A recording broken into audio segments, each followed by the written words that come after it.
Vaikapa MLA నడి వీధిలో ఎలా చంపేశారో మనందరం చూసాం. అందుకే మైనార్టీ సోదరులు తెలుపుతున్నాం, దయచేసి జగన్ చెప్పే మాయ మాటలు నమ్మద్దండి. నాడు నేడు ఎప్పుడు మైనార్టీ సోదరుల అభివృద్ధికి నిలబడింది తెలుగుదేశం పార్టీ. అంతేకాదు ఆంధ్ర రాష్ట్ర చరిత్రలో ఎప్పుడు లేని విధంగా 3 మైనారిటీల్ని రాజ్యసభ కూడా పంపించిన ఘనత ఈ పసుపు పార్టీకి చెందుతుందని ఈ సభాముఖంగా నేను తెలుపుతున్నాను. అనంతపూర్ జిల్లా అంటే మా కుటుంబానికి చాలా ప్రేమ. విశ్వవిఖ్యాత నట సార్వభౌమ స్వర్గీయ శ్రీ నందమూరి తారక రామారావు గారిని ఈ గడ్డ పైన గెలిపించి ముఖ్యమంత్రిగా పంపించింది అనంతపురం జిల్లా. మా మావేని నందమూరి హరికృష్ణ గారిని కూడా శాసనసభకి పంపించింది ఈ అనంతపూర్ జిల్లా. ఇంకొక మావయ్య మీ అందరి బాలయ్య, నా ఒక్కడికే ముద్దుల మావయ్య. ఆ ముద్దుల మావయ్య గారిని కూడా 2 సార్లు ఆశీర్వదించి దీవించి శాసనసభకి పంపించింది ఈ అనంతపురం గడ్డ. అందుకే 2014 నుంచి 2019 వరకు రెట్టింపు ప్రేమతో నియోజకవర్గ జిల్లాని అభివృద్ధి చేశాం. ఎవరు ఊహించిన విధంగా కరూరు జిల్లాకి కార్లు బండే పరిశ్రమల్ని ఆనాడు తీసుకొచ్చాం. ఒక్క కియా వల్ల ఈ రోజు 50,000 మందికి ఉద్యోగాలు వచ్చే పరిస్థితి మనందరం చూసాం. ఇంతేకాదు 2014 నుంచి 19 వరకు పెద్ద ఎత్తున రైతులను ఆదుకున్నాం. పెద్ద ఎత్తున డ్రిప్ ఇరిగేషన్ సబ్సిడీ ద్వారా కూడా అందజేశాం. ఏకంగా హార్టికల్చర్ హబ్ గా తీర్చిదిద్దాం. ఆనాడు వర్షాలు పడపోతే ఒకే సంవత్సరంలో 2,000 కోట్ల రూపాయలు ఇన్పుట్ సబ్సిడీ ఇచ్చి అనంతపూర్ జిల్లా రైతుల్ని కూడా ఆదుకుంటాం జరిగింది. ప్రజలందరూ ఒకటి విషయం ఆలోచించాలి. ఒక ప్రిజనరీ జగన్ కి విజనరీ బాబు గారికి మధ్యన ఉన్న తేడా. ఆనాడు బాబు గారు ముఖ్యమంత్రిగా ఉన్నప్పుడు 600 ఎకరాలు భూసేకరణ చేసి 2 సంవత్సరాల్లో కియా ఫ్యాక్టరీ కట్టించి పెద్ద ఎత్తున ఉద్యోగాలు కల్పించారు. అదే జగన్ తండ్రిని అడ్డంగా పెట్టుకుని లేపాక్షి పేరుతో 8,844 ఎకరాలు భూసేకరణ చేశారు. సైన్స్ సిటీ పేరుతో ఇంకొక 8,000 ఎకరాలు భూసేకరణ చేశారు. అంటే దాదాపు 17,000 ఎకరాలు భూసేకరణ చేశారు. అవన్నీ ఈరోజు వాళ్ళ సొంత మిత్రుల కంపెనీలో ఉన్నాయి ఆ భూములు. ఈ సభాముఖంగా అనంతపూర్ ప్రజలు అడుగుతున్నా, ఒక్క పరిశ్రమనా ఆ భూమిలో పెట్టారా? ఒక్కరికైనా ఉపాధి కల్పించారా? లేదు. అందుకే ఈ సభాముఖంగా ఉమ్మడి అనంతపూర్ జిల్లా ప్రజలు నేను హామీ ఇస్తున్నా, మన ప్రభుత్వం ఏర్పడిన వెంటనే ఆ భూములు వెనక్కి తీసుకుంటాం. స్థానికులకి పెద్ద ఎత్తున ఉద్యోగాలు ఉపాధి కల్పించే బాధ్యత మన ప్రభుత్వం తీసుకుంటుంది.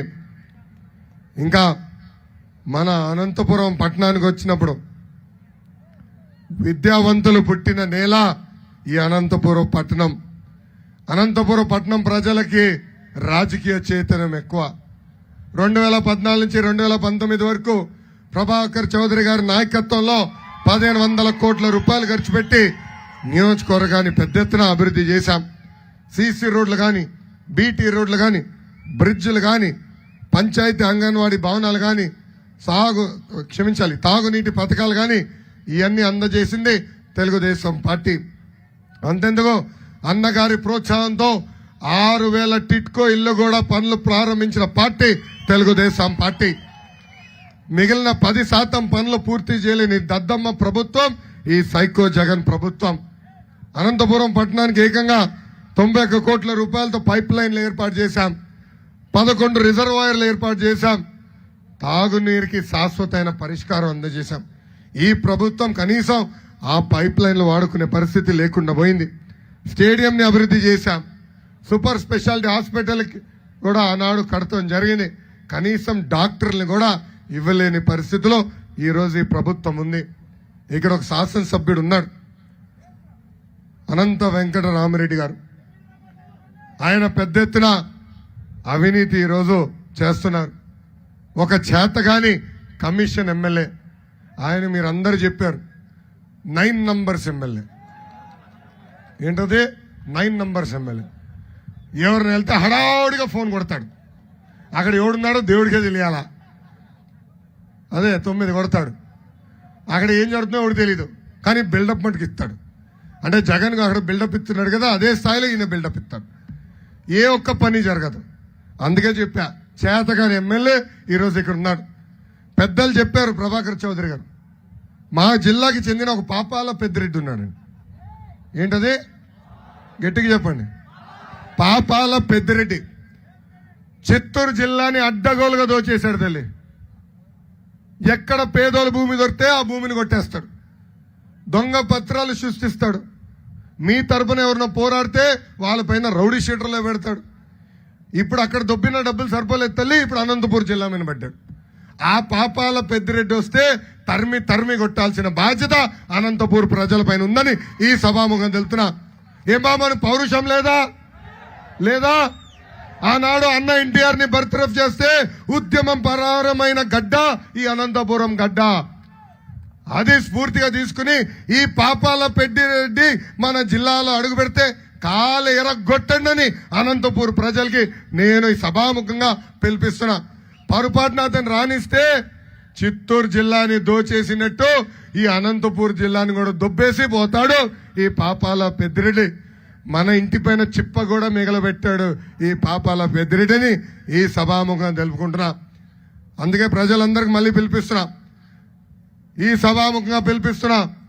తెలుగుదేశం జనసేన పార్టీ అభ్యర్థిని పెద్ద మెజార్టీ ఇక్కడ గెలిపించండి.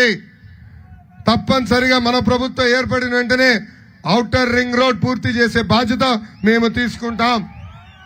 అనంతపురం పట్టణంలో భూగర్భ డ్రైనేజ్ పూర్తి చేస్తాం. యుద్ధ ప్రాతిపదికంగా మన ప్రభుత్వం ఏర్పడిన మొదటి 100 రోజుల్లో టిట్కో ఇల్లు పనులు పూర్తి చేసి మీకు అందజేస్తాం. ఇంకా డంపింగ్ యార్డ్ గురించి కూడా తమ్ముడు చెప్పారు. తమ్ముడు, నేను పాదయాత్రలోనే హామీ ఇచ్చా, ఆ డంపింగ్ యార్డ్ అక్కడి నుంచి తరలించి మోడర్న్ డంపింగ్ యార్డ్ తీసుకొచ్చే బాధ్యత నేను తీసుకుంటానని ఈ సభాముఖంగా నేను హామీ ఇస్తున్నా. తెలుగుదేశం పార్టీ బలం, తెలుగుదేశం పార్టీ కార్యకర్తలు, నాయకులు పార్టీ వీడి వెళ్ళినా నమ్ముకున్న పసుపు జెండా కోసం అండగా నిలబడింది తెలుగుదేశం పార్టీ కార్యకర్తలు. వైకాపా నాయకులకి కార్యకర్తలకి boom boom president medal Andhra gold కావాలి, కానీ మనకు ఒక్క పిలుపు, రా కదలే రా అంటే పరిగెత్తుకుంటూ వెళ్తాం. నాకు అక్క చెల్లెలు లేరు, అన్న తమ్ముడు లేరు, కానీ అన్న ఎన్టీఆర్ 60 లక్షల మంది అక్క చెల్లెలు అన్న తమ్ముడు నా కార్యకర్తల రూపంలో వచ్చారు. ప్రతి కార్యకర్తని నా గుండెల్లో పెట్టుకుని కాపాడే బాధ్యత నేను తీసుకుంటానని ఈ సభాముఖంగా కార్యకర్తలందరికీ హామీ ఇస్తున్నా. గత 5 సంవత్సరాల్లో మన పైన అనేక కేసులు పెట్టారు. నా పైన కూడా 22 కేసులు పెట్టారు. నా పైన అటెంప్ట్ మర్డర్ కేసు పెట్టారు. నా పైన ఏకంగా SC ST కేసు కూడా పెట్టారు. కానీ ఆనాడే జగన్ చెప్పా, ఈ లోకేష్ తగ్గేదే లేదు. 53 రోజులు చేయని తప్పుకి చంద్రబాబు నాయుడు గారిని జైల్లో బంధించారు. ఏకంగా రాజమండ్రి జైలుని కూడా అభివృద్ధి చేసిన వ్యక్తి చంద్రబాబు నాయుడు గారు. అక్కడ మొదటిసారి నేను ఆయన కలిసేదానికి వెళ్ళినప్పుడు ఆ శిలాఫలకం చూసి చాలా బాధపడ్డా. ఏం చేయని వ్యక్తిని ఏకంగా ఈరోజు జైలుకి పంపించారని. ఆనాడు 3,000 కోట్ల రూపాయలు అవినీతి అన్నారు. దాని తర్వాత 270 కోట్ల రూపాయలు అవినీతి అన్నారు. ఇప్పుడు 27 కోట్ల రూపాయలు, అది కూడా పార్టీ అకౌంట్లోకి వచ్చిందని చెప్పే పరిస్థితి మనం అందరం చూస్తున్నాం. అందుకే అందరూ ఆలోచించాలా తల్లి. మీ తరపున పోరాడుతున్న ప్రతి తెలుగుదేశం పార్టీ కార్యకర్తని జన సైనికుల పైన దొంగ కేసు పెడుతుంది ఈ ప్రభుత్వం. ఆనాడు బాబు గారిని అరెస్ట్ చేస్తే నాకు ఫోన్ చేసిన మొదటి వ్యక్తి పవన్ అన్న. ఆనాడే చెప్పారు, లోకేష్ నీకు అండగా నిలబడతా, నువ్వు ముందలకెళ్ళని. ఆయన ప్రత్యేక విమానంలో రావాలనుకుంటే ఏకంగా ఆయన పర్మిషన్ కూడా క్యాన్సిల్ చేసింది ఈ ప్రభుత్వం. ఆయన రోడ్డు మార్గంలో రావాలనుకుంటే బార్డర్లో 3 గంటల సేపు ఆయన ఆపేసింది. అంటే చూడండి, అలాంటి వాళ్ళకి రక్షణ లేకపోతే ఇంకా మన పరిస్థితి ఎలా కాబోతుందో. అందుకే కార్యకర్తలు జన సైనికులందరికీ నేను పిలిపిస్తున్నా, కలిసికట్టుగా మనందరం పోరాడాలి. ఈ రోజు జన సైనికుల పేరుతో పసుపు సైన్యాన్ని తిడుతూ పోస్టులు పెడుతున్నారు. ఇంకో పక్కన పసుపు సైన్యాన్ని పేరుతో జన సైనికులకి తిడుతూ పోస్టు పెడుతున్నారు. మనందరం అప్రమత్తంగా ఉండాలా, కలిసికట్టుగా పోరాడాలా, ఒకే నినాదంపై నిలబడాలి. ఏంటది? ఏంటది?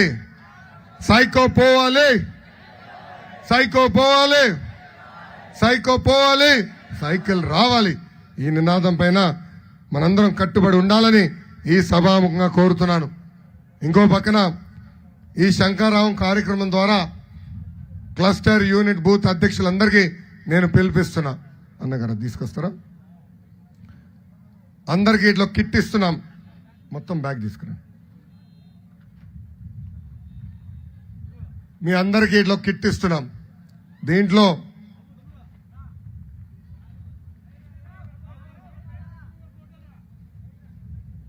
దీంట్లో 25 క్యాలెండర్లు ఇట్లా కట్టకట్టి ఇస్తున్నాం.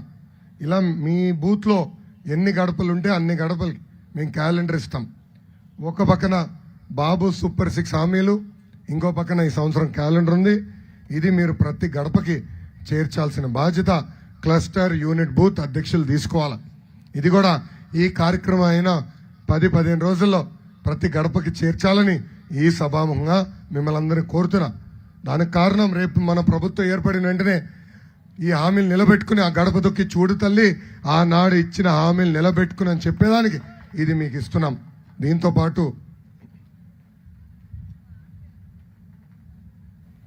మీకు ఒక కార్డు ఇస్తున్నాం. ఇది మీరు జోబులో కార్డు ఇస్తున్నాం. ఇది మీరు జోబులో పెట్టడం పెరగాలి. ఒక పక్కన బాబు సూపర్ 6 లోగో, ఇంకో పక్కన 6 హామీలు ఉన్నాయి. ఈ 6 హామీలు మిత్రుల ఇంటికి వెళ్ళినా, బంధువుల ఇంటికి వెళ్ళినా, లేదంటే టీ షాప్కి వెళ్ళినా, పెట్రోల్ బంక్కి వెళ్ళినా ప్రజల్లో చైతన్యం తీసుకురావాలి, ప్రజలకి తెలియజేయాలి.